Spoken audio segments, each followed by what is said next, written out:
It really amazes me sometimes when I think of the number of leaders who forget who they lead. And I don't just mean the category that they lead, whether it's soldiers or it's mechanics or it's nurses or it's doctors or it's civilian workers. There's a whole plethora of understanding that goes with being a leader and knowing the niche of the people that you lead. The DISC personality profiles is a good example of that. The colors and the animals and the strength finders. And there's so many ways to look at leadership on the relational level. But sometimes I think leaders straight up forget that those they lead, like themselves, are human. That's what I want to talk about in this episode of Leading Leaders. Subscribe now for our extensive video library of leadership lessons promoting faith, family, and freedom. I'm J Loren Norris with Leading Leaders Podcast. And as I usually do before I start this program each morning, I spend some time watching what's going on in the news, what's going on around the world. I usually use social media for that, whether it's Facebook or YouTube or whatever I can get my hands on, just to see what's out there this week, what's going on today. And I saw two very interesting video clips, one of them from a foreign country. I believe it was Italy, but I could be mistaken. The firefighters, on the back of their jackets, it said Pompieri.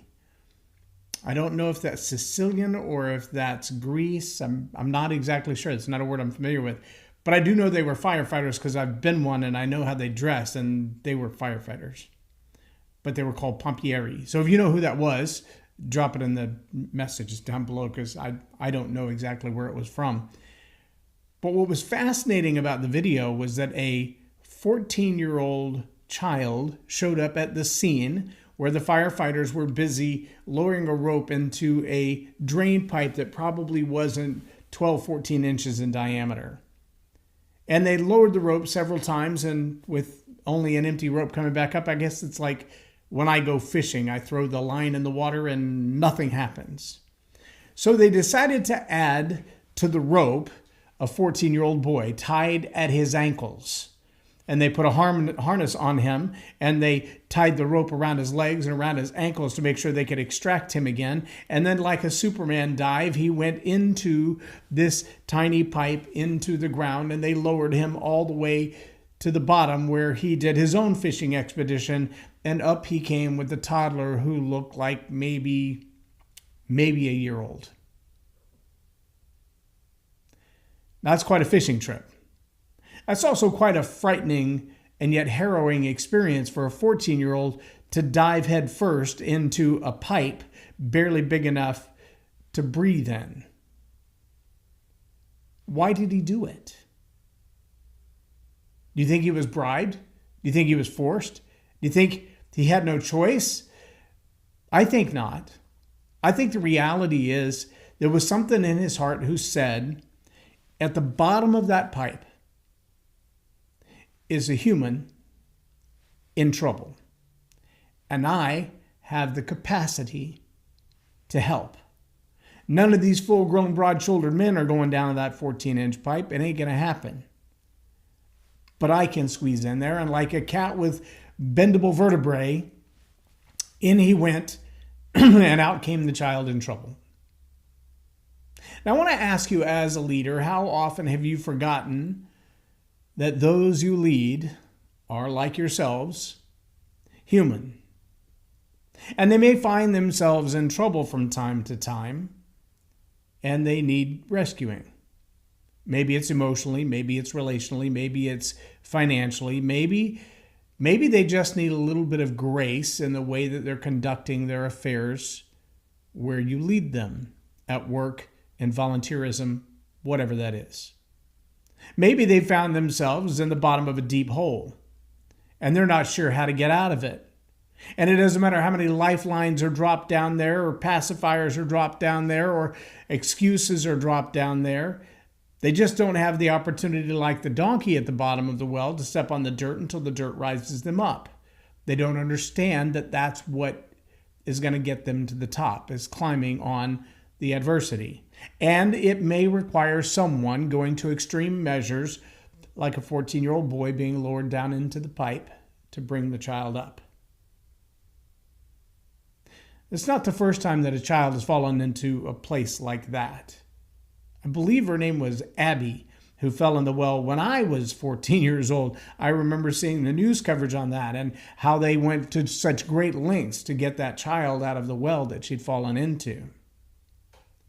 Now, the first thing that we think is, well, how did she get that close to the hole in the first place? How did this toddler get that close to that hole to get into that pipe in the first place? Well, if you have toddlers, you know they wander. They do things like that. The people that you lead, they have the same bizarre proclivities. You have the same tendency when they fail, when they stumble, when they find themselves in a hole they can't get out of. You think to yourself, well, how the heck did you get there in the first place? What were you thinking? Why would you jump into a hole where you don't know where the bottom of it is? I saw another Facebook clip of some guys who were standing on the top of some round bales that were stacked. I don't know how tall they were stacked. Most round bales are standing on their end about 6.5 to 7 feet tall. But these were stacked tall enough that a guy decided it'd be funny to jump between them. And he vanished from camera sight. I don't know if he went down 20 feet or 40 feet or how far he went before he got to the bottom of what he jumped into, but the camera couldn't find him anymore. And now you have to ask yourself, if he did that knowingly, how does he plan to get out? I'll never forget hearing the thud on the wall when my boys were little. And I heard that thud the first time and I thought, it sounded like a sonic boom, but we're not close enough to an airport for that. That was just weird. And I kind of walked through the house looking for it. I couldn't find it. I went back to my chair. A couple minutes later, bam, there's that same thud again. It was the strangest thing I'd ever heard. I got up and wandered through the house again. And nothing. My wife and I just looked at each other quizzically. And finally, I sat back down in my chair. Just as I sat down, bam, there's that thud again. This time, I realized it was coming from the other side of the wall, right next to my recliner, which is where my boys slept. And so I snuck around the corner, quietly getting to the door, quickly opening the door and flipping on the light to find my older son sitting in the middle of the floor in his tighty-whities, laughing so hard he's about to wet himself in a pile of pillows. His younger brother, not quite 4 at the time, on the top bunk in his undies, diaper, whatever it was, and a football helmet. In the starting blocks on the top bunk, foot against the back rail. And just as I look at him, he launches himself. Bam! The bed hits the wall. There's the thud. And he flies across the room only to land in the pile of pillows next to his brother. And I looked at him and I said, boy, what are you doing? You're going to hit your head on the ceiling fan. And he looks me in the eye and he goes, Dad, that's what I'm trying to do. That's why I have a helmet on. Now, as a leader, you've got to realize there are people in your group of those you lead who make the same kind of, for lack of a better term, irrational decisions. They know exactly what they're planning to do. It doesn't make any sense to anybody else. It ultimately could be dangerous. It could be a massive fail. But they're determined to do it anyway. Like jump between the hay bales, jump off the bed with a helmet on. This weekend there's also another tragedy. This time, a group of teenagers, all underage, decided they wanted to get revenge on someone else and, steal some cars and stuff in the process. And between 12 years old, the youngest perpetrator, not victim, and 17, the oldest perpetrator, not victim, there were shots fired and lives taken by a 12-year-old and a 17-year-old. And I have to think of the child at the bottom of the well, and I think, how did they get there? Was it intentional? Was it wandering? Did they jump like off the bales of hay or off the bunk bed, fully knowing what they were going into, or fully understanding that they were about to do something but unable to understand the consequences? See, as leaders, we need to understand that there are people that we lead, some directly, some indirectly, who are making conscious decisions with no comprehension of what the long-term ramifications could be. Maybe they actually have an agenda of their own, and it doesn't suit our team, and it doesn't benefit what we want to accomplish, and it doesn't reach the end goal or the vision that we've set out for them, but it is what they intend to do. That's a whole different set of problems. But nonetheless, they're humans. Sometimes they're just going to make mistakes. Sometimes they're going to make bad decisions. Sometimes they're going to make decisions that they feel are the right decision, although their decision making is ill-informed or misled or manipulated or cajoled by someone else. All of those are problems that come with being human. All of those are problems that we as leaders need to address. All of those are problems that can lead to much bigger problems when we don't think about the consequences. One of the consequences of leadership that has really kind of racked my brain for a while is this balance between being an effective leader. Some think of General MacArthur and that kind of pound it home type of leadership. Some think of the football coach, the screaming and the yelling and getting people to do what you want by, more exercise, like the coach who lost his job because he exercised the kids into the hospital. Using exercise as a form of discipline. Some want to simply let people kind of go their own way, and if they fall in a ditch, well, we'll get them out. But we don't want to offend them. We don't want to push them another way. We certainly don't want to get too close to them and create a relational problem that could become a conflict. We don't want to get into any of that. And we'll lead from over here and they do their thing over there. And if there are major consequences, then we need to defend the organization, and that may mean cutting them off altogether. And if they find themselves in harm's way or in the bottom of a pipe or between hay bales or making bad decisions on a weekend with the wrong people, well, we may have to cut them off because they could bring a risk, even if it's just a reputational risk to our organization. We still have to remember, they're human. Many of them have other lives depending on them, depending on their income, depending on their stability, depending on their well-being and their mental health. See, another fascinating video I watched this morning was on LinkedIn. It was called "Don't Forget the Importance of a Hug." Don't forget the importance of a hug. Now, the irony was that all of the hugging in this video, all of it, was being between humans and animals. Oh, there were hugs with ducks and with geese and with alpaca, with kangaroos, even an elephant, even lions hugging humans. And while that's a fascinating thing to me to see a lion hugging a human and not making a meal of them, I'm curious how a 7-minute video had no humans in it. Have we lost the ability to have normal human relationships that might include a hug that doesn't become inappropriate, that doesn't become a contention or a conflict? Have we lost the ability to remember that the people that we work with every day, whether it's a handshake or a side hug or a high five, that those humans need human contact? That as leaders, we should be at least empathetic enough for a high five, a handshake, or a hug in an appropriate way? Or do we leave empathy to the 14-year-old willing to dive into the pipe?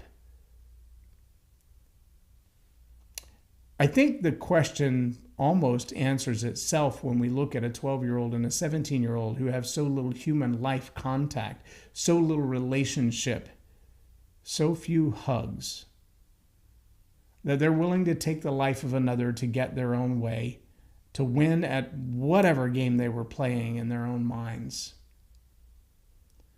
That, my friends, is a failure of leadership. Whether it's parental leadership, it's cultural leadership, it's societal leadership. I'm reminded again of the story from Jack Canfield's book, Success Principles, of the guy who jumped off the Brooklyn Bridge. And after he had committed suicide, they went to clean his house and they found among his effects a sticky note that said, "If someone smiles at me today, I won't jump." And the power of a human connection to realize those that we lead are just as human as we are, just as prone to error, just as prone to mistakes, just as prone to bad decisions with horrible consequences. And we need to remember that. And we need to honor that. And we need to do that with empathy and with understanding and with grace. And when appropriate and available, with a hug. If your cat needs it, your kangaroo needs it, your dog needs it, your elephant needs it, your lion needs it, your alpaca needs it, the baby goats need it, humans need it even more. Watch the videos sometime of free hugs. And the number of people who just burst into tears. No words are said, no inappropriate touching is done. But just the fact that they get a hug from someone for no reason at all can make their day. Leaders are human. We make mistakes. We do stupid things. We say stupid things. We act like humans. But we also hurt. We also fail. We also celebrate. And sometimes we forget that the people we lead, the majority of those are humans too. I'm J Loren Norris with Leading Leaders Podcast for Tell It Like It Is TV. Have a blessed day and be a better human. Subscribe now for our extensive video library of leadership lessons promoting faith, family, and freedom. Hi, my name is and I just got done taking J Loren's Story Power Masterclass. It was amazing. I took away so much information. One of the things that I really enjoyed being formally trained in media many, many years ago is the call to action. I will use that with every speaking engagement, and I'm so grateful that Loren just spoke truth into his teachings, and he is a true professional. And I know this might sound weird, but I've been taking certifications in different classes over the years, and Loren is not boring. I can't even believe I got here at 9, and then the class went by so fast that I was like, it's time to go already? And I was shocked that it was time to go already. So it's an awesome class. You're going to enjoy it, I promise. Loren is a master teacher on storytelling, and I learned so much. I'm really going to have to sit down and go back through everything, and I think I might have to have some more coffees with Loren, but it was totally worth my time.